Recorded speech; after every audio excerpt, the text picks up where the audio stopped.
नमस्कार दोस्तों, क्या आप भारत के किसी भी राज्य में रहते हैं?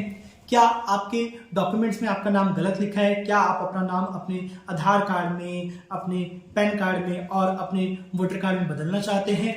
फ्रेंड्स, क्या आप अपने एजुकेशन डॉक्यूमेंट में अपने नाम को करेक्ट करना चाहते हैं? तो फ्रेंड्स, आज का वीडियो मैं भारत के सभी लोगों के लिए लेके आया हूं, जिसमें मैं आपको बताऊंगा कैसे आप अपने नाम को बदल सकते हैं, पूरे नाम को बदल सकते हैं, लास्ट नेम को बदल सकते हैं, मिडिल नेम को बदल सकते हैं। ठीक है, किस तरह से ये किया जाता है मैं स्टेप बाय स्टेप आपको बताऊंगा कि कैसे आप अपने पूरे नाम को बदलें या अपने एजुकेशन डॉक्यूमेंट्स में अपने नाम को ठीक करें।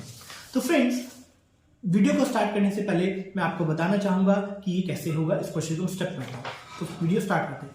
फ्रेंड्स, अगर आप भारत में रहते हैं और आप अपना नाम बदलना चाहते हैं तो आपको 3 स्टेप फॉलो करने पड़ेंगे और इन 3 स्टेप फॉलो करने के बाद आपको मिलेगा सेंट्रल गजट, भारत का राजपत्र। अब ये भारत का राजपत्र होता क्या है? ये भारत का राजपत्र एक सर्टिफिकेट है जो कि केंद्र सरकार द्वारा दिया जाता है, सेंट्रल गवर्नमेंट द्वारा दिया जाता है। इसके अंदर इस सर्टिफिकेट में लिखा होता है कि आपका नाम ये, आप भारत के इस राज्य के रहने वाले हैं, आपके पिता का नाम ये है और आपने अपना नाम बदल के ये कर लिया है और भविष्य में आप इसी नाम से जाने जाएंगे। या फिर इसमें लिखा होगा आपके सभी एजुकेशन डॉक्यूमेंट में आपका नाम गलत लिखा है, या आपके 10वीं या 12वीं के डॉक्यूमेंट में आपका नाम गलत लिखा है, या आपके माता पिता का नाम गलत लिखा है और सही नाम ये है। जब आप इस तरह का डॉक्यूमेंट बनवा लेते हैं, ये सर्टिफिकेट आपको मिल जाता है, तो आप इजीली अपने किसी भी डॉक्यूमेंट में अपना नेम चेंज कर लेते हैं। आपको सिर्फ बैंक जाना होता है और बैंक जाके बोलना होता है कि मैंने अपना नाम बदल लिया है या मेरा नाम गलत लिखा है और ये रहा केंद्र सरकार का नोटिफिकेशन सर्टिफिकेट, आप मेरे बैंक अकाउंट में नेम चेंज कर दीजिए। आधार कार्ड सेंटर जाइए, पैन कार्ड ऑफिस जाइए, पासपोर्ट ऑफिस जाइए, इस सर्टिफिकेट को दीजिए और अपना नाम चेंज करा लीजिए। आपको वीजा लगवाना है, आपको आउट ऑफ कंट्री ट्रेवल करना है, आपको सिर्फ ये सर्टिफिकेट दिखाना पड़ेगा और आपको कोई प्रॉब्लम नहीं आएगा। तो फ्रेंड्स, इस सर्टिफिकेट को कैसे बनवाया जा सकता है? इस सर्टिफिकेट को बनवाने की 3 स्टेप हैं। सबसे पहला स्टेप एफिडेविट बनवाना, दूसरा स्टेप न्यूज़पेपर बनवाना, तीसरा स्टेप सीडी बनवाना। तो सबसे पहले मैं आपको अपना खुद का एग्जांपल दूंगा कि कैसे कोई व्यक्ति अपना नाम चेंज कर सकता है। ठीक है, तो नेम चेंज करने के रीजन आपको बिल्कुल पता होंगे। किसी को अपना नाम पसंद नहीं है, किसी को पंडित जी ने बता दिया कि भैया अपना नाम बदल लो, और किसी को अपना नाम पप्पू है, उसको लाइक नहीं करता, वो बदलना चाहता है, और किसी ने भैया किसी को ऐसा लगा कि अगर मैं अपना नाम बदल लूंगा तो मेरी किस्मत बदल जाएगी, वो अपना नाम बदलना चाहता है। और कोई किसी की शादी हुई है और वो सोच रहा है कि मैं अपने हस्बैंड का सरनेम लगा लूं, तो वो अपना नाम बदलना चाहता है। तो फ्रेंड्स, चलिए स्टार्ट करते हैं कैसे अपने हस्बैंड का सरनेम लगाया जा सकता है, कैसे पंडित जी के कहने पे या खुद आप अपना नाम बदल सकते हैं।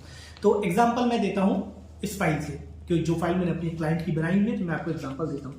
तो सबसे पहले हम एफिडेविट बनाएंगे। जो एफिडेविट होता है कम से कम 10 रुपए के नोटरी पेपर में बनता है। 10 से 100 जितने का नोटरी पेपर आपके यहाँ अवेलेबल है, जिस भी भारत के राज्य में रहते हैं वहां से आप उतने का ये एफिडेविट नोटरी का पेपर पे इस फॉर्मेट को बनवाएंगे। तो फॉर्मेट क्या होगा मैं आपको बताता हूँ। फॉर्मेट में लिखा हुआ है मेरा नाम विपिन चौहान, मेरे पिता का नाम ये, मैं भारत के इस राज्य का रहने वाला हूं, पिन कोड नंबर ये, मैं अपना नाम बदल के विपिन चौहान से रवि त्यागी करता हूं।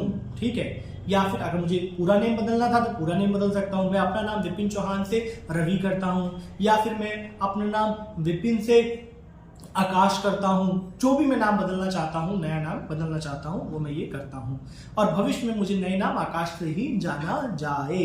इस तरह से मैं ये काम इस डिक्लेरेशन दूंगा। जब मैं ये डिक्लेरेशन दे दूंगा तो मुझे यहाँ पे नोटराइज कराना पड़ेगा किसी वकील से, ठीक है, या फिर जिसके पास नोटरी करने की पावर हो, और अपना साइन करना होगा। तो स्टेप नंबर 1 हमारा हो जाएगा कंप्लीट। हमने बना लिया एफिडेविट, और दूसरे स्टेप में हम 2 न्यूज़पेपर में ऐड देंगे। पहला उस राज्य के न्यूज़पेपर में जिस राज्य में आप रहते हैं। अगर आप बैंगलोर में रहते हैं तो आपको बैंगलोर के एक लोकल न्यूज़पेपर में ऐड देना पड़ेगा, और अगर आप बिहार में रहते हैं तो बिहार के किसी भी न्यूज़पेपर में, चाहे पटना, चाहे कोई मुरकिया, किसी भी न्यूज़पेपर में ऐड दे दीजिए, वो बिहार का होना चाहिए। राजस्थान में रहते हैं तो राजस्थान के न्यूज़ में, किसी भी न्यूज़पेपर में, जयपुर में, अजमेर में, कहीं भी ऐड दे दीजिए, लेकिन वो सिर्फ आपके स्टेट का न्यूज़पेपर होना चाहिए। नंबर 2, वो एक नेशनल न्यूज़पेपर में ऐड देना है जो कि इंडिया लेवल पे आता हो। जब आप ये 2 काम कर लेते हैं तो आपके पास इस तरह का न्यूज़पेपर आ जाता है। फ्रेंड्स, उसको भी आप फाइल में लगा लेते हैं। ये न्यूज़पेपर आप देख रहे हैं, ठीक है। आपने न्यूज़ फाइल में 2 चीज आ चुकी हैं। सबसे पहले एक एफिडेविट आ चुका है, दूसरा न्यूज़पेपर आ चुका है। तीसरा आपको बनाना होता है इसके अंदर सीडी। अब ये सीडी क्या होती है, मैं अपनी दूसरी क्लाइंट की फाइल निकालता हूं जो हम बना रहे हैं।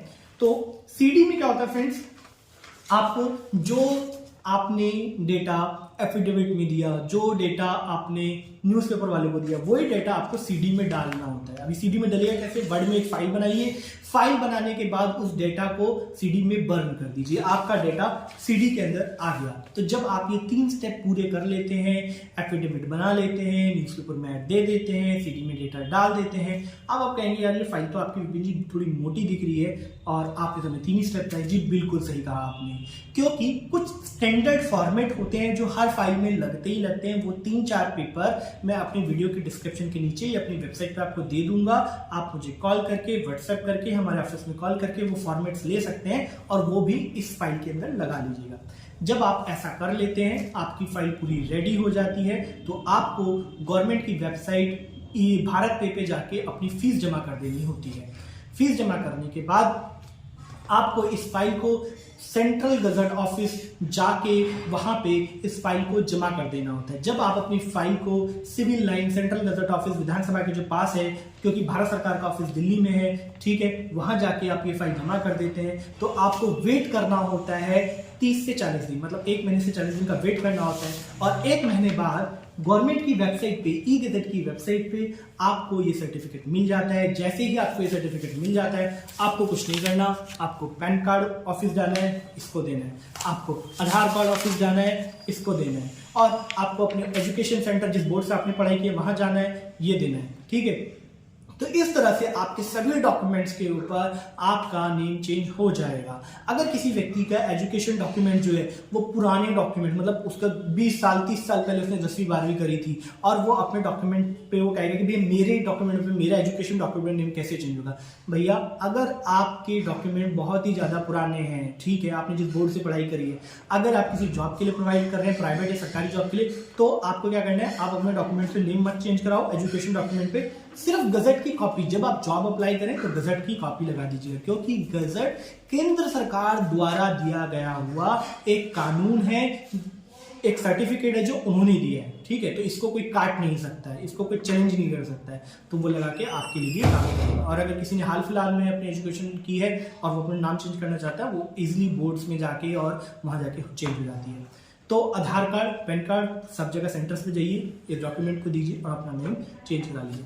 फ्रेंड्स, अगर आपका कोई भी क्वेश्चन है, इस वीडियो को बनाने में बहुत मेहनत लगी, सबसे पहले आपसे रिक्वेस्ट करूंगा आप इसे लाइक करें और सब्सक्राइब करें।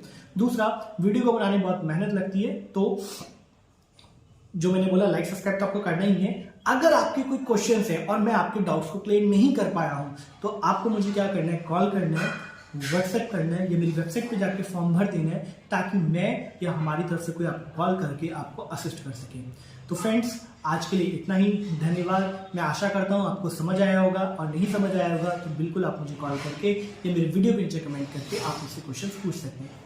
Take care, bye bye.